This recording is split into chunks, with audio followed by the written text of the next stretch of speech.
Hi and welcome back to my channel Raw Ideas. දැන් අවධිය සම්බන්ධයෙන් කතා කරනකොට මේක තේරුම් ගන්න තවත් උදාහරණයකට දාලා අපි බලමු. එතකොට chess board එකක් හිතන්නකෝ. chess board එකක උඩ ඉත්තු තියෙනවනේ. knight ඉන්නවා, king ඉන්නවා, queen ඉන්නවා. ඔය විදිහට ඉත්තු තියෙනවනේ chess board එක උඩ. මේ ඉත්තු ටික නැත්තම් මේ තරඟය වෙනස් වීමකට ලක් වෙනවා. නැත්තම් ඉත්තු එහෙට මෙහෙට යනවා. තරඟයේදී ඒක වෙනස් වීමකට ලක් වෙනවා. හැබැයි chess board එක බලන්න වෙනස් වෙනවද කියලා යටින් තියෙන.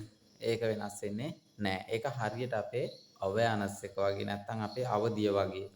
එතකොට අපිට එන සිතුවිලි, හැඟීම්, එන සිදුවීම් ටික ඔක්කොම ටික හරියට අර chess board එක උඩ එහෙට මෙහෙට යන අර ඊත්තු ටික වගේ තමයි. අපේ සිතුවිලි, හැඟීම්, මෙන්න වෙන සිදුවීම් ටික ඔක්කොම අර chess board එක උඩ එහෙට මෙහෙට යන ඊත්තු ටික වගේ. එතකොට අපේ අවදිය කියන එක හරියට අර chess board එක වගේ ඒක කවදාවත් වෙනස් වීමකට ලක් වෙන්නේ නැහැ.